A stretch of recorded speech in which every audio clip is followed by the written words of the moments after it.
Guys, that's your Shadow Legends. Welcome to the video. Another champion guide on the way, this time on KAJA the WRY. Before we get to her, some shout outs to you guys. Send us some love, some positive vibes your way, especially if you need it. We have WG Karalisk looking for a guide on KAJA the WRY. We have Rucky Flow. I've been seeing you in the comments like a billion days in a row. Rucky Flow, Rucky Flow, Rucky Flow. Juan. Shout out to Juan. Shout out to Rick Hunter as well. Rucky and Rucky and Rucky. A lot of requests for KAJA the WRY. Let's go ahead and take a look at this legendary champion. Alive! It's alive! It's alive!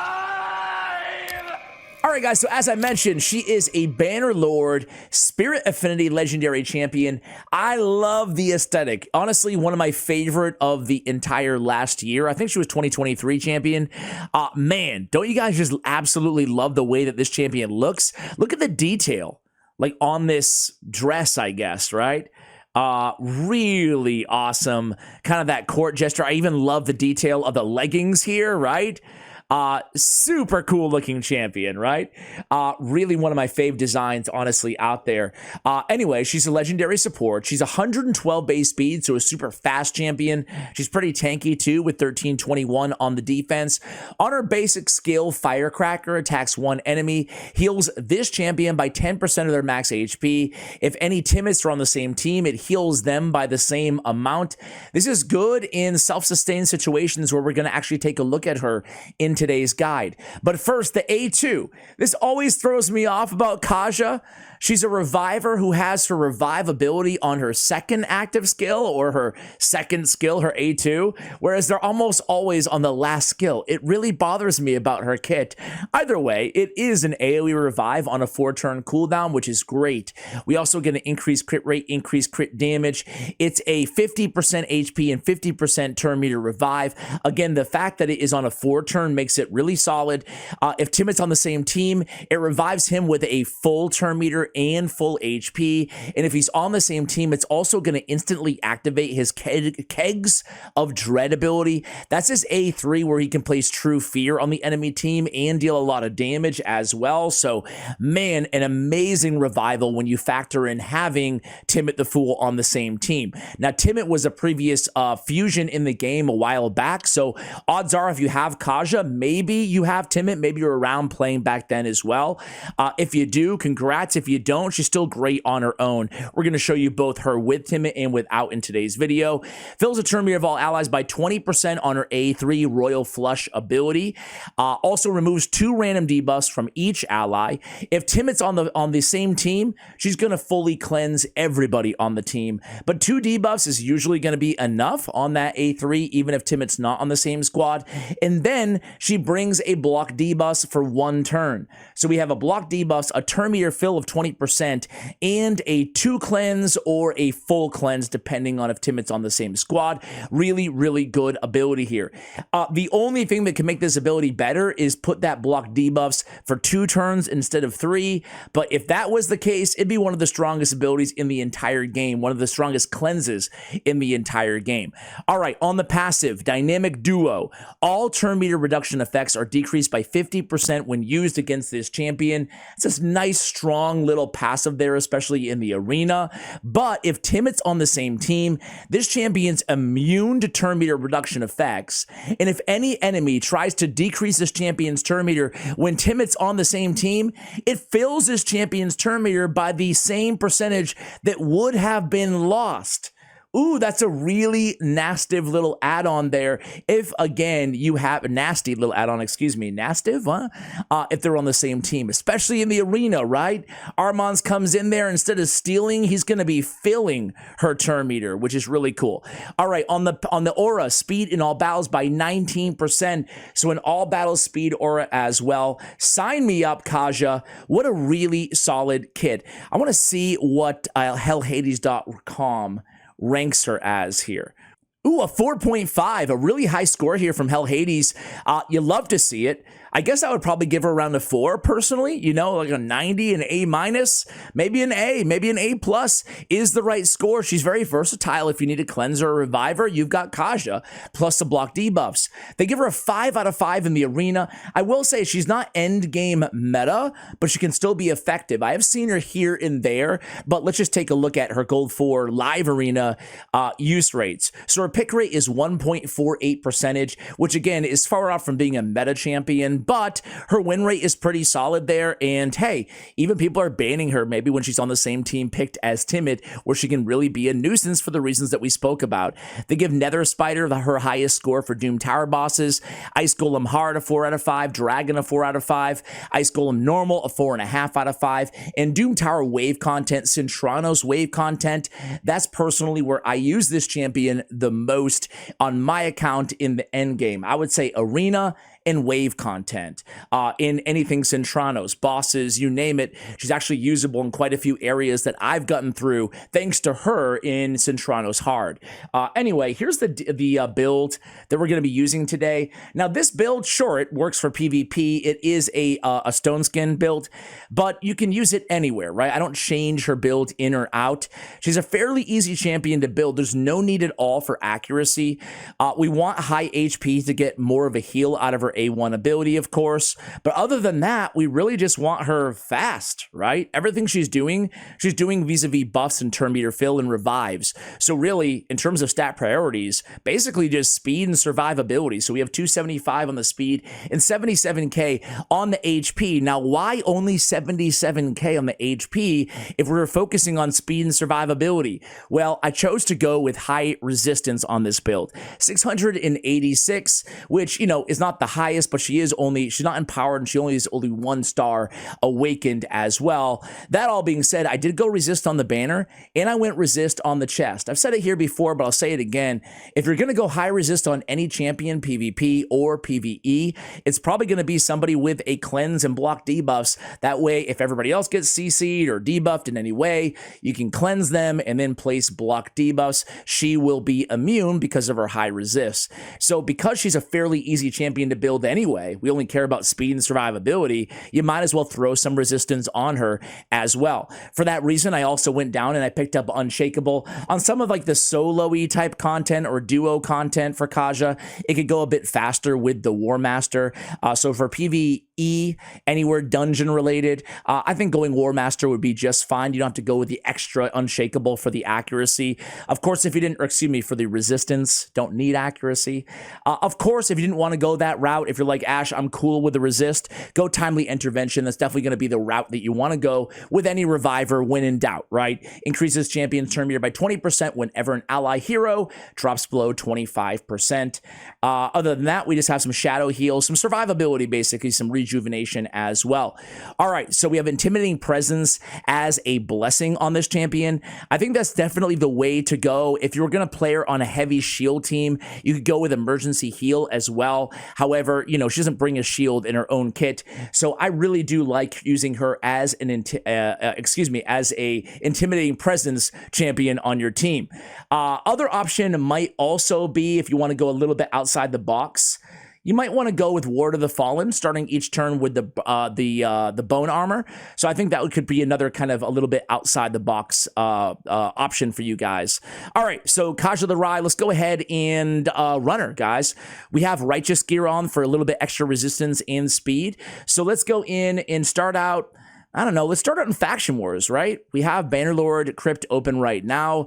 So I put her and Timit the Fool on a team with Rathalos, with Archmage Helmet, and with Ulfrig. Let's just see how they do all together. I'm running her in the Aura lead for that extra speed on this battle.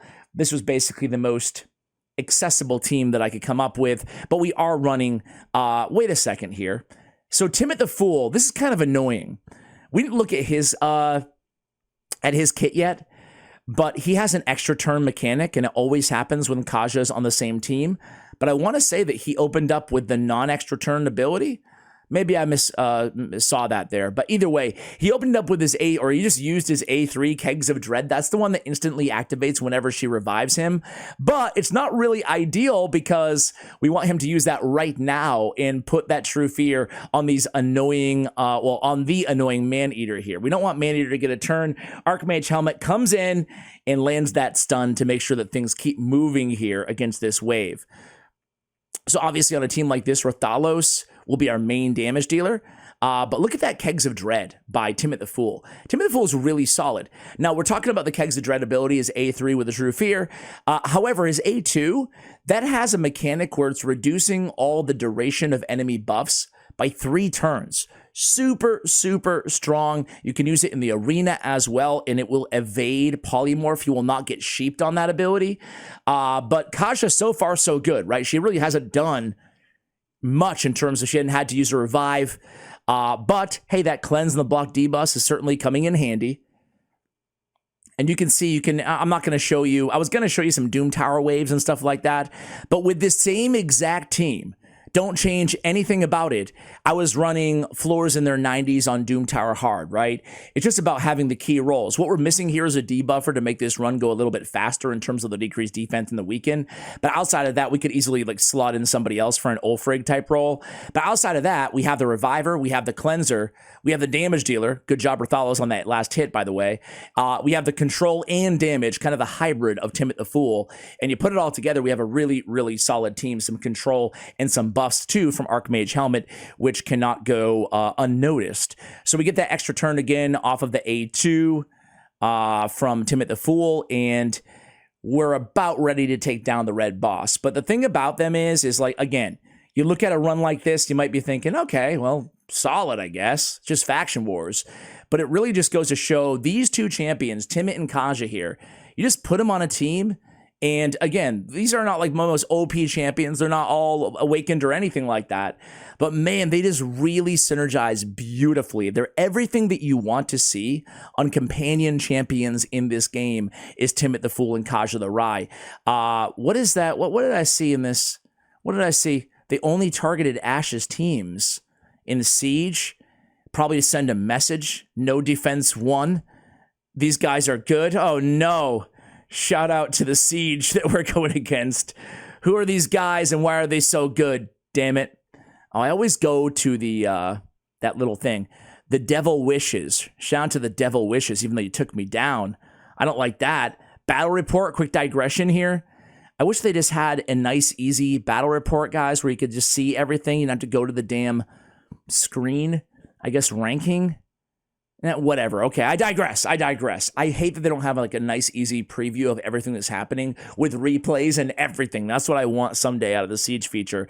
I digress. Let me show you in Curse City where before we go into the arena, I was using her against this stage, right?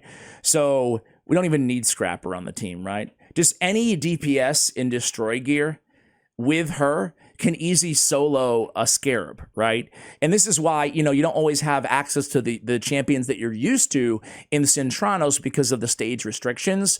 So you basically just put her on a team. You can see I have Quintus the Triumphant here. He's just going to die like all the time. But the good thing is her 4-turn revive. He's in Destroy gear, so you can already see the Destroyed Scarab King HP. It's only going to be like a 3-minute run. It does feel a little bit extra tedious, but she's going to be resisting everything or almost everything.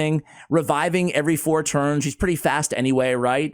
And then basically like makes quick work of this boss. And again, you just throw any DPS and Destroy gear and she can just duo it, right? So pretty solid there, I would say.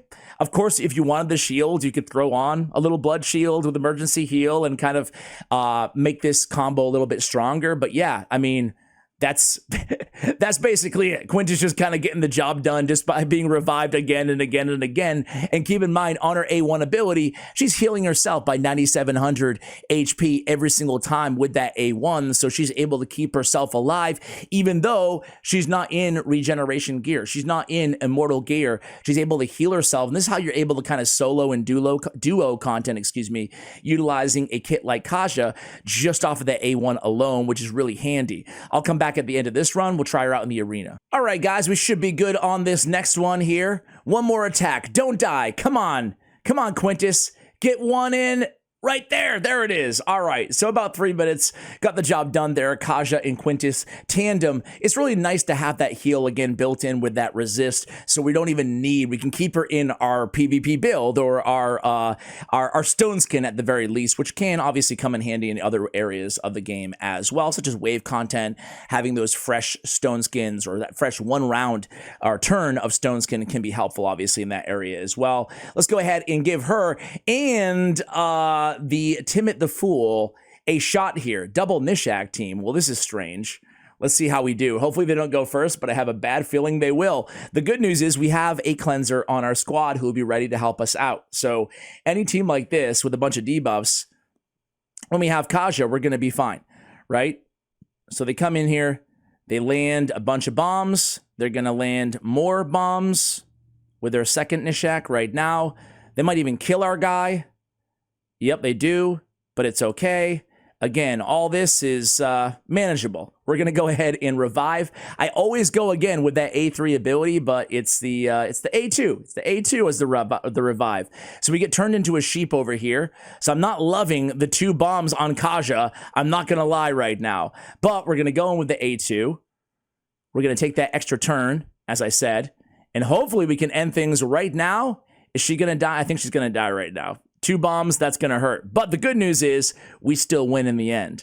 All right, so even though they went first, wasn't ideal. Everybody died. Our stone skin didn't help us, obviously, against a double freaking Nishak team. But still, we're going to walk away with the victory. Let's go into a more, I guess, orthodox fight here. So I'll be right back. All right, guys, before we go, I found this kind of Armand's go first team with good old Hegemon. A little throwback for you guys, right?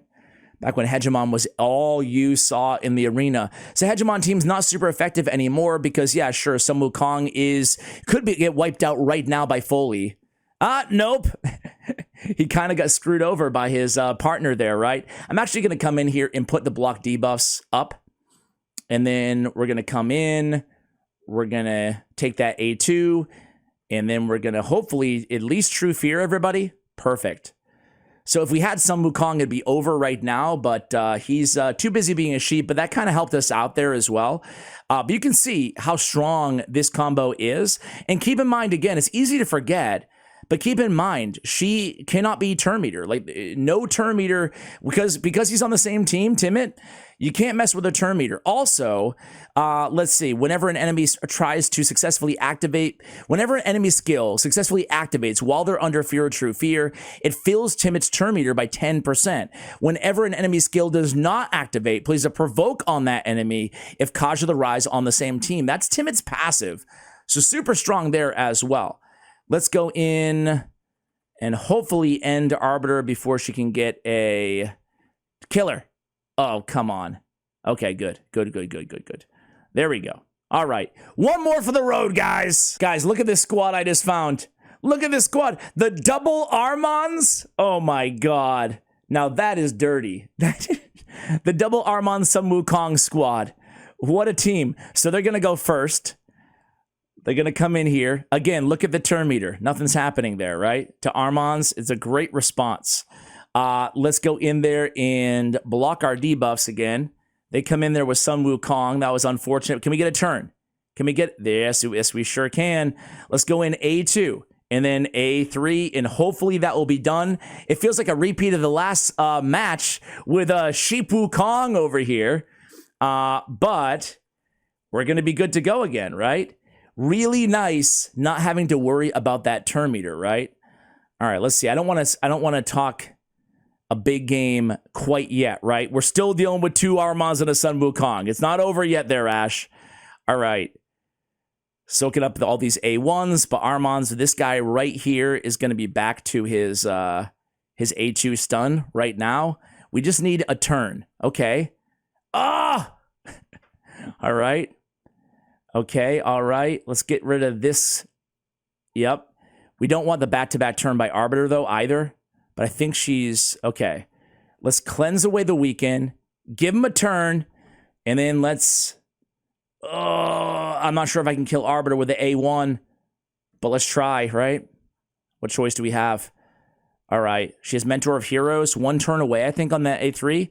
Debuff blocked, obviously, with the block debuff, thanks to KAJA. Oh, man, this is intense. The double woo. All right. Let's get in there. We're going to have to wait till the next back-to-back move. He goes in there again against, what's-his-face? Poor Monkey King. Okay. Let's get her out of there. Oh, man. Come on. All I need is the Staff of Wonder 1 time with Monkey King. Let's get in there, get the block debuffs again in case there's an AoE stun. Nope. All right. Okay. Here it is right here. Where's he going to go? Oh, only A1. Okay, this is it. Boom. And, oh, okay, there it is. All right, guys. KAJA the Wry had a lot of fun against this squad. Oh, my God. Look at this team. Phenomenal. What? Guys, keep the champion guide requests coming and let me know what you think of KAJA. Overall, a very, very good legendary champion. Help a ton of you guys out, both in the arena like we saw here, both with Timit the Fool or without him in PvE areas like we saw like in Centranos, right, with the Scarab King. Thank you for watching, and as always, take care, guys.